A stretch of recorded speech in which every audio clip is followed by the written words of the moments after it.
Hello दोस्तों, आप लोगों का स्वागत है आपके यूट्यूब चैनल पे जिसका नाम है माउंट एजुकेशन। जैसे कि आप लोगों को पता है कि हमने जो है अपना बिजनेस लॉ जो है स्टार्ट किया था। लॉ का सब्जेक्ट पढ़ना ऐसा नहीं होता कि आप जो है सीधा सब्जेक्ट उठाएं और शुरू हो जाएं। उसको पढ़ने से पहले लॉ का सब्जेक्ट के अपने ही रूल्स और रेगुलेशन होते हैं। अगर आपको लॉ का सब्जेक्ट पढ़ना है तो लॉ का सब्जेक्ट पढ़ने से पहले आपको लॉ की बेसिक टर्मिनोलॉजीज जो होती हैं वो पता होनी चाहिए। उसके बारे में आपको सारी जानकारी होनी चाहिए। उसी बेसिक टर्मिनोलॉजीज को आज हम कवर करने जा रहे हैं। अगर हम बात करें कोई भी एक्ट, तो वो एक्ट का एक बेसिक स्ट्रक्चर क्या होता है। कोई भी एक्ट बेसिकली कितने पार्ट्स में डिवाइड होता है या उसके कितने कंपोनेंट्स हो सकते हैं, आप कुछ भी कह सकते हैं। अगर आप इस चैनल पर नए हैं तो आप इस चैनल को सब्सक्राइब कर दीजिए, इस वीडियो को लाइक कर दीजिए और बेल आइकन को प्रेस कर दीजिए ताकि आपको जो है इसी तरीके की वीडियोस और भी मिलती रहें। चलिए स्टार्ट करते हैं। हमारा फर्स्ट टॉपिक है components of parts of the act. इसके अंदर हमें क्या करना है, हमें देखना है कि किसी भी एक्ट के कितने पार्ट्स होते हैं। कितने पार्ट्स होते हैं इससे क्या मतलब है कि किसी भी एक्ट का फॉर्मेशन किस तरीके से होता है, कितने पार्ट्स में किसी एक्ट का फॉर्मेशन होता है। तो उसमें सबसे पहले हमारे सामने है short, title, extent, commencement and application. आपको किसी भी एक्ट में सबसे पहले ये हेडिंग देखने को मिलेगी। जैसे ही आपका एक्ट स्टार्ट होगा आपको ये हेडिंग देखने को मिलेगी, short, title, extent, commencement and application. अब ये होता क्या है कि करके देखते हैं। सबसे पहले बात करें टाइटल की। शॉर्ट टाइटल का मतलब क्या होता है? The title usually called the short title. हम टाइटल को यूजुअली शॉर्ट टाइटल कहते हैं। Which is the name by which the act is known. वो नाम, शॉर्ट टाइटल का मतलब वो नाम जिससे एक्ट जाना जाएगा। सपोज़ आपका इंडियन कॉन्ट्रैक्ट एक्ट है, तो इंडियन कॉन्ट्रैक्ट एक्ट जो नाम है वो कहाँ पर लिखा होगा? आपके टाइटल में लिखा होगा या कहीं शॉर्ट टाइटल में लिखा होगा। शॉर्ट टाइटल में उसका नाम लिखा होगा Indian contract act. Also include the year in which it was passed.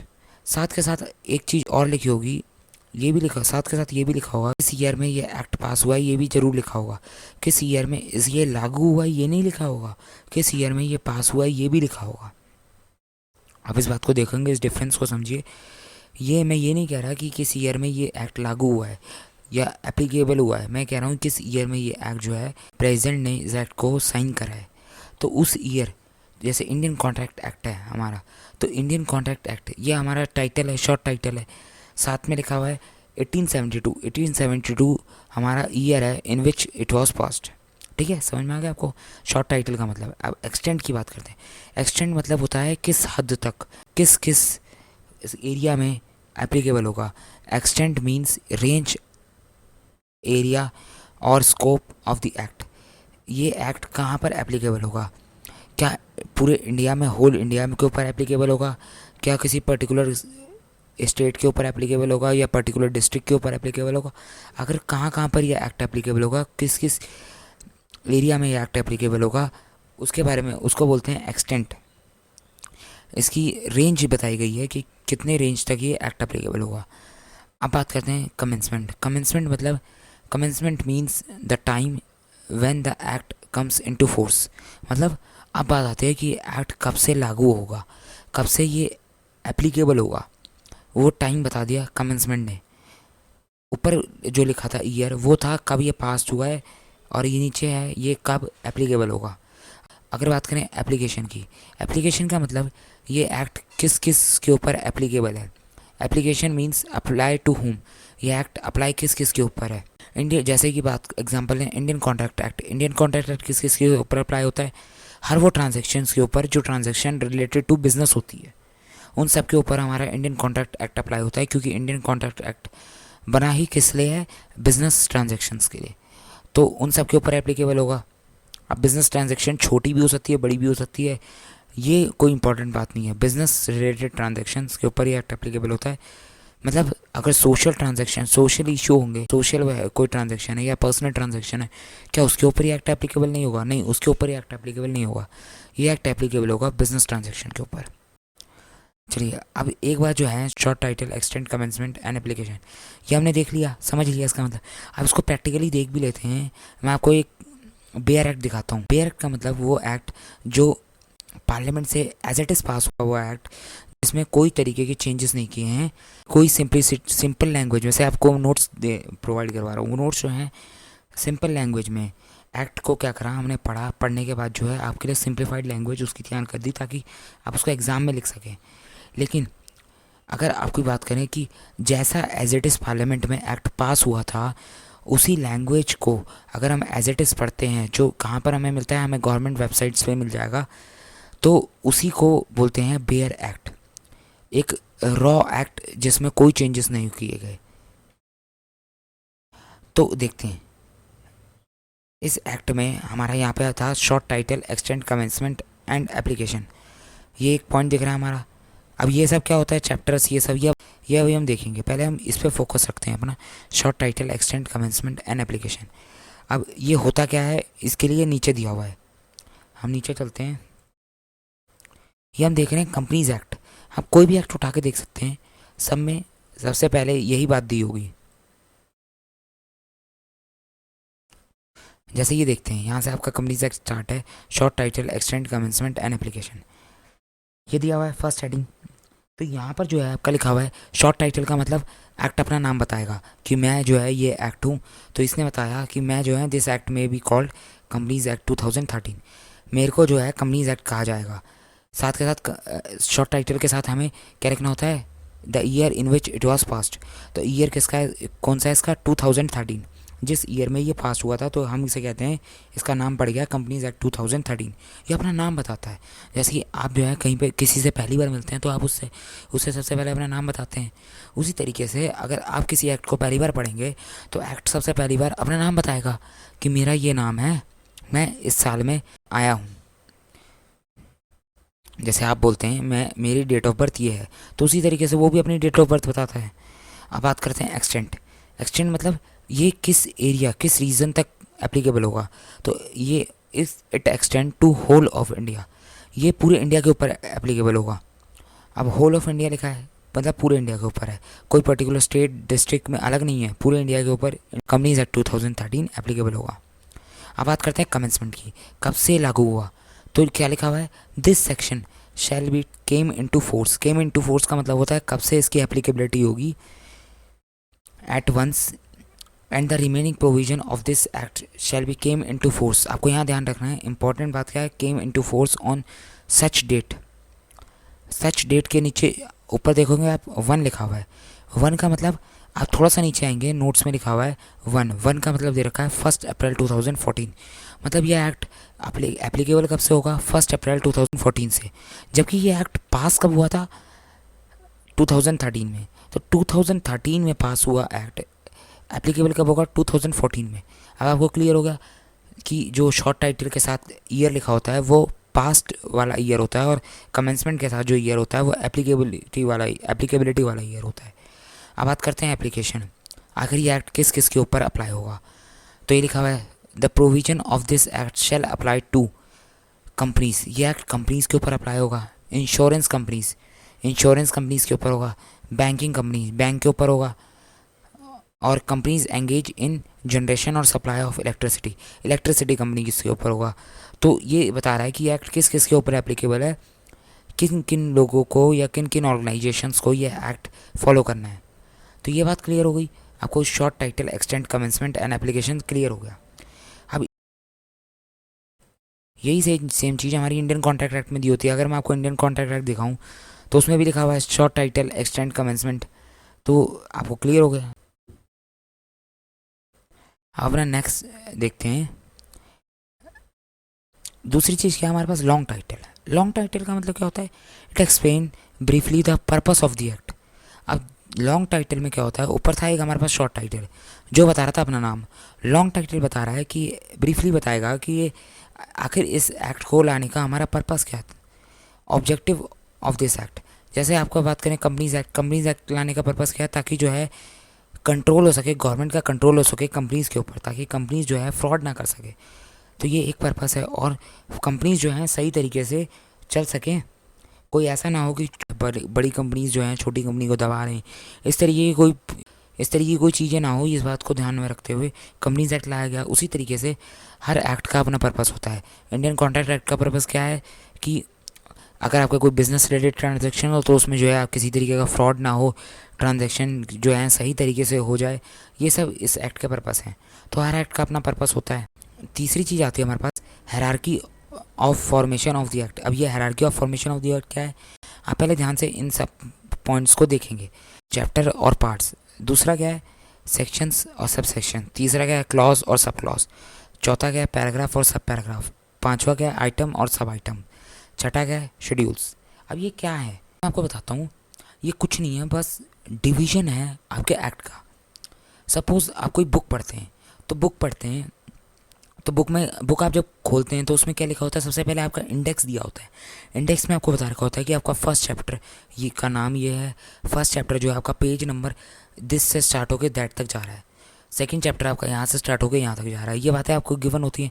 तो इससे होता क्या है, आपको अगर आपको कोई पर्टिकुलर चैप्टर पर डायरेक्ट जाना है तो आप जो है डायरेक्टली इंडेक्स में देखकर उस पर्टिकुलर चैप्टर पे जा सकते हैं।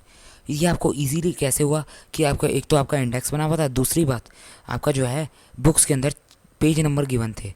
आप पेज नंबर गिवन थे चैप्टर, तो आप किसी पर्टिकुलर चैप्टर पे बड़ी जल्दी पहुंच गए।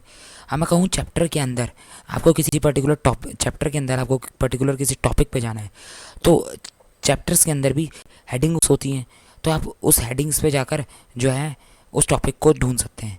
अब आपको मान लो सपोज़ कोई बड़ा चैप्टर है, उसमें कोई बड़ा टॉपिक है, हेडिंग जिसका बना हुआ है उसकी कोई आपको अंदर और डिटेल में जाना है, तो हेडिंग की भी अंदर जो है सब हेडिंग बनी होती हैं, तो आप उसकी सब हेडिंग में जा सकते हो। सब हेडिंग भी जो है हमारे जो है कई बार पॉइंट्स में डिवाइडेड होते हैं, तो आप पॉइंट्स में देख सकते हो, कई बार ABC करके डिवाइडेड होते हैं। बाकी ये सब क्यों करा जाता है, एक पर्टिकुलर में फॉर्मेट में किताब तैयार क्यों की जाती है, ताकि जो है पढ़ने वाले को इजीली कंटेंट अवेलेबल हो जाए और जो वो ढूंढना चाहता है उसको इजीली मिल जाए। एक तरीके से जो है आप किसी भी कंटेंट को जो है इजीली आइडेंटिफाई कर सको। तो उसी तरीके से एक्ट आपकी किताब होती है, उसी तरीके से आपका एक्ट वो भी तो बहुत मोटा होता है, काफ़ी पन्ने पेजेस का होता है। तो आपको जो है एक्ट पढ़ने में भी अगर आपको पर्टिकुलर किसी टॉपिक पे जाना है तो आप पूरा एक्ट स्टार्टिंग से एंड तक तो ढूंढने नहीं लग जाओगे। अगर आपको पता होगा कि ये इस पेज नंबर पे है तो आपको ढूंढना आसान होगा। तो इसीलिए क्या करा, इसी पर्पज़ से हमारे एक्ट के जो है डिवीजन कर दिया, डिवाइड कर दिया एक्ट को, और उसका नाम रख दिया। नाम क्या रखा यहाँ पर, एक तो सबसे पहला नाम रखा एक्ट को जो है पार्ट्स और चैप्टर्स में बांट दिया।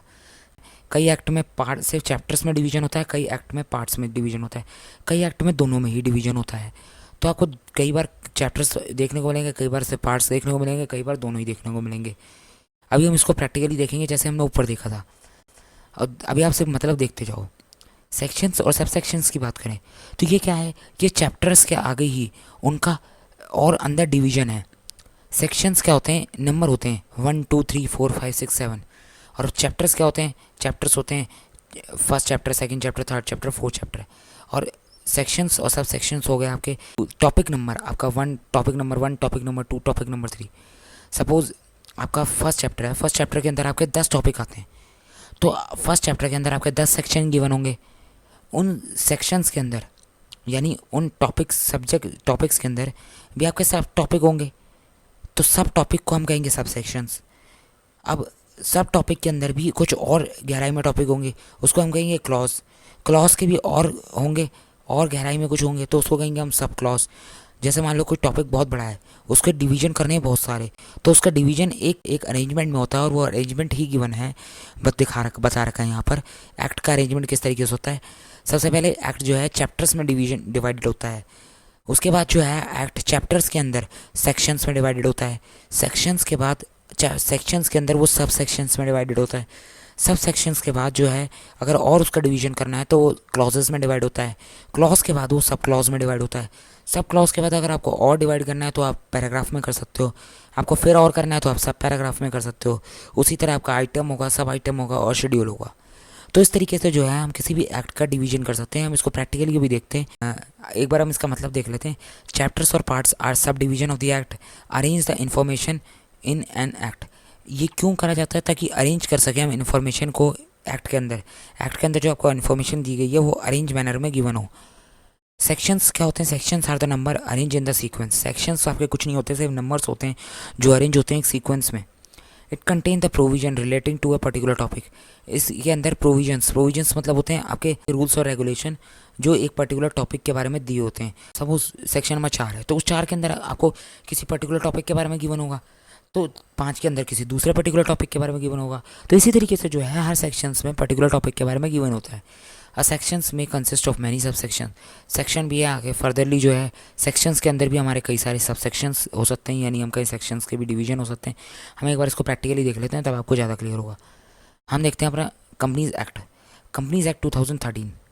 देखो आपको सबसे पहले देख रखा है चैप्टर 1, ये क्या दे रखा है 1, 1 नंबर, ये 1 है आपका section number, short title extend commencement and application. इसका मतलब सेक्शन 1 जो है कंपनीज एक्ट का वो short title extend commencement and application की बताता है, बिल्कुल। और सेक्शन 1 सिर्फ कंपनीज एक्ट का ये नहीं बताता, हर एक्ट का सेक्शन 1 यही बात बताता है, क्योंकि सबसे पहले किसी भी एक्ट, कोई भी एक्ट अपना नाम बताएगा, और नाम कहाँ बताया जाता है, short title extend commencement and application.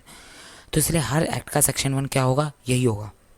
ऐसे ही देखो हमारा जो है सेक्शन ये आपका सेक्शन 2 गिवन है।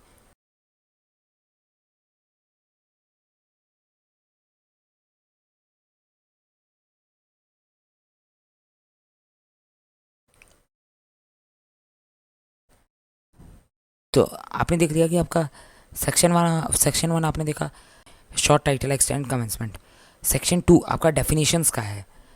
तो हुआ क्या, आप देखोगे चैप्टर 1 के अंदर आपके 2 सेक्शन है, सेक्शन 1 और सेक्शन 2। इससे क्या हुआ, आसान हो गया। अगर आपको किसी को देखना है चैप्टर 1 के अंदर कितने सेक्शन है, तो देख लिया सेक्शन 1 है, सेक्शन 2 है। चैप्टर 2 देखो कितना आसान हो गया एक्ट को पढ़ना। चैप्टर 2 के अंदर हेडिंग है, चैप्टर 1 की हेडिंग दे रखी थी, चैप्टर 2 की उसी तरीके से हेडिंग दे रखी है, incorporation of companies and matter incidental there to.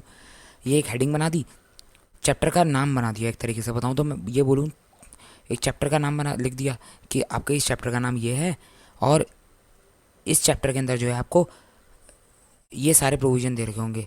आपको इनकॉर्पोरेशन कंपनी कैसे बनती है इसके बारे में ही जो है चैप्टर 2 के अंदर देखा होगा। अब पर्टिकुलरली चैप्टर 2 के अंदर क्या है, हमारा सेक्शन 3, सेक्शन 4, सेक्शन 5, सेक्शन 6, 7, 8, 9, 10 कहाँ तक दे रखा है, 22 तक। तो अब हमें पता चला चैप्टर 2 के अंदर सेक्शन 3 से लेके सेक्शन 22 तक दे रखा है। तो हमें पता चल गया कंपनीज एक्ट के अंदर चैप्टर 2 जो है उसमें सेक्शन 3 से लेके सेक्शन 22 तक दे रखा है, और कंपनीज एक्ट के चैप्टर 2 का नाम ये रहा। उसी तरह अगर हम चलें चैप्टर 3 पे, तो चैप्टर 3 का नाम क्या है, prospectus and allotment of securities. अब यहाँ क्या कर रखा है, चैप्टर 3 बहुत बड़ा है, तो चैप्टर 3 बड़ा है तो उसका सब डिवीजन करने के लिए उसको पार्ट्स में भी तोड़ दिया। उसका पार्ट 1 क्या कर दिया, पब्लिक ऑफर। अब पब्लिक ऑफर के अंदर सेक्शन है, सेक्शन 22 यहाँ ख़त्म हुआ था, 23 से लेके आपके 41 तक गिवन है। तो क्या देखा हमने चैप्टर 3 के अंदर, चैप्टर 3 जो हमारा prospectus and allotment of security था, उसके पार्ट 1 जो कि पार्ट 1 का नाम रखा पब्लिक ऑफर, उसके अंदर हमारे सेक्शन 23 से लेके सेक्शन 41 तक गिवन है।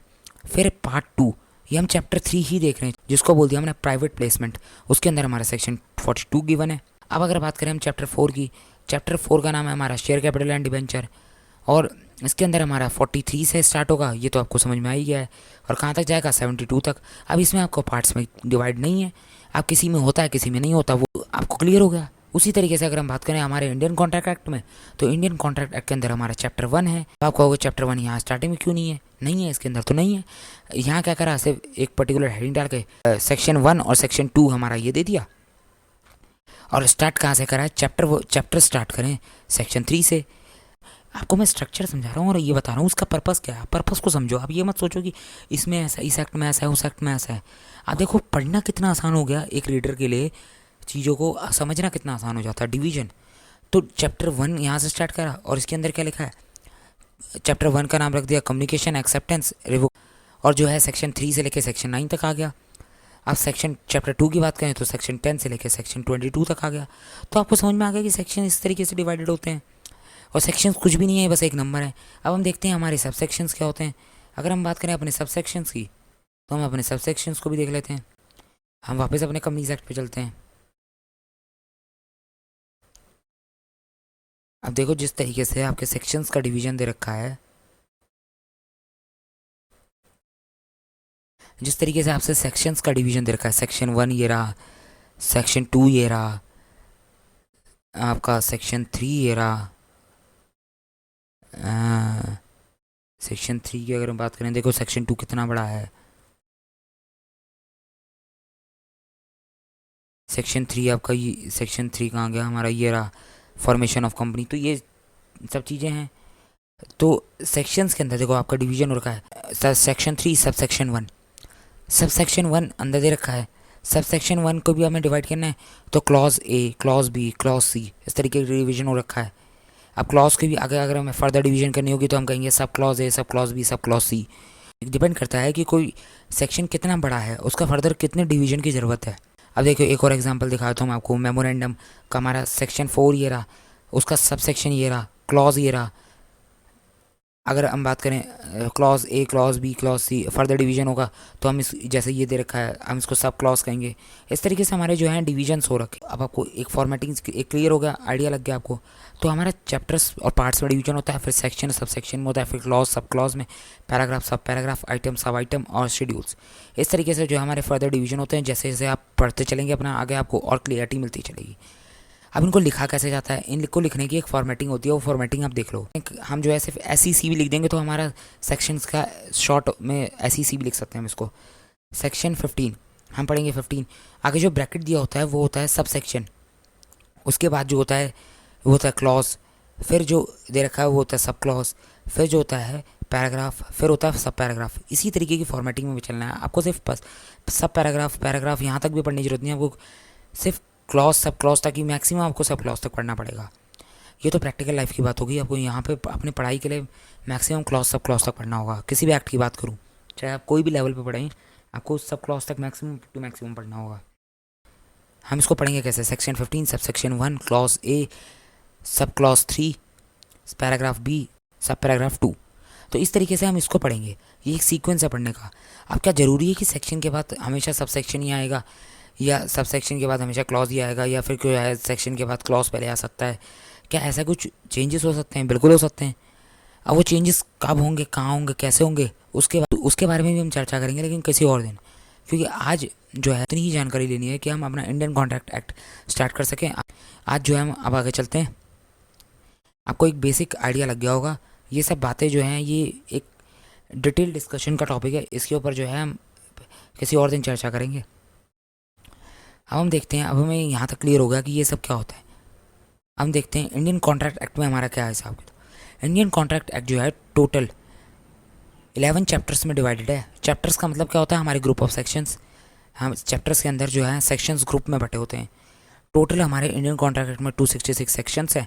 अप्लाई होता है हमारा act to whole of India. Article 370 जब तक नहीं हटा था, जब तक जो है यहाँ पर लिखा होता था except the state of Jammu and Kashmir, लेकिन जो है अब 370 हट चुका है, तो अब यहाँ पर except the state of Jammu and Kashmir लिखने की ज़रूरत नहीं है। This act apply to whole of India. W.E.F इसका मतलब क्या है, विद इफेक्ट फ्रॉम। अभी विद इफेक्ट फ्रॉम क्या होता है, कब से लागू हुआ। अभी ऐसा भी हो सकता है, मैंने आपको बताया ये कमेंसमेंट की डेट है, हमारी ईयर ऑफ पास की डेट ये रही। यहाँ पर 1873 भी हो सकता था अगर ये 1873 से लागू होता, लेकिन ये लागू कब से हुआ है, 1872 से। तो 1872 की ही डेट है, उसमें कोई बड़ी बात नहीं है। तो विद इफेक्ट फ्रॉम आपको W.E.F कहीं देखने को मिले तो आप इसका मतलब समझ जाओ, विद इफेक्ट फ्रॉम।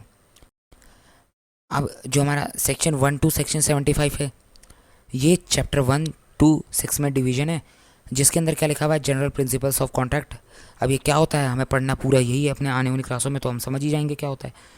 सेक्शन 76 से 123 क्या है, हमारा चैप्टर 7 है, जो डिलीट हो चुका है। रिपील्ड का मतलब होता है डिलीट हो चुका है। यहाँ पर जो है ना, अगर आप गुड्स की सेल करोगे तो उससे रिलेटेड जो सेक्शन थे वो सेक्शन 76 से 123 के अंदर इंडियन कॉन्ट्रैक्ट एक्ट के अंदर ही गिवन थे।